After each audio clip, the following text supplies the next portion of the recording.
તો અમદાવાદના બોપલ બસંત બહાર દ્વારા નવરાત્રી પર્વની હર્ષોલ્લાસભેર ઉજવણી કરવાની તૈયારી થઈ ચૂકી છે।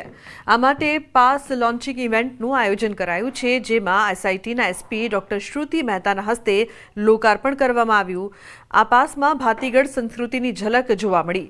નવરાત્રી દરમિયાન મહિલાઓની સુરક્ષાને લઈને પોલીસ ટીમ તૈનાત રહેશે। સિંગર પણ ગરબાની રમઝટ બોલાવવા તૈયાર છે।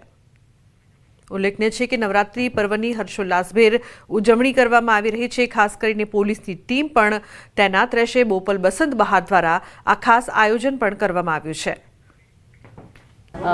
ગુજરાતી કલ્ચરને સપોર્ટ કરવા માટે અને એમાં પણ ખાસ કરીને દિવ્યાંગ બાળકોના દ્વારા બનાવેલી વસ્તુઓનો ઉપયોગ કરીને એમને સપોર્ટ કરીને કામ કરવા માટે જાણીતા છે।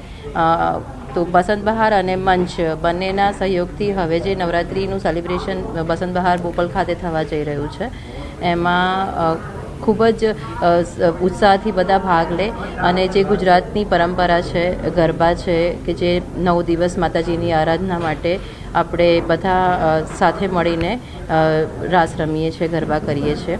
હેલારો 2025માં હું મારા બેન્ડ સાથે પરફોર્મ કરવા આવી રહ્યો છું। સૌ શ્રોતાઓને ગરબે ઘુમાવવા, રાસે રમાડવા હું મારી ટીમ સાથે આવી રહ્યો છું। We are all very excited અને બહુ જ એનર્જી છે અમારા બધામાં। તો મળીએ છીએ બધા 26મી તારીખે બસંત બહારમાં આયોજન થવા જઈ રહ્યું છે। તો C you all there on 20। બહુ જ ટ્રેડિશનલ, બહુ જ પારંપરિક ગરબા, બહુ જ યુનિક વેમાં એક સરસ પરફોર્મન્સ સાથે અમે લોકો પ્રસ્તુત કરીએ છીએ। એ જ અમારી ખાસિયત છે અને એના માટે જ અમે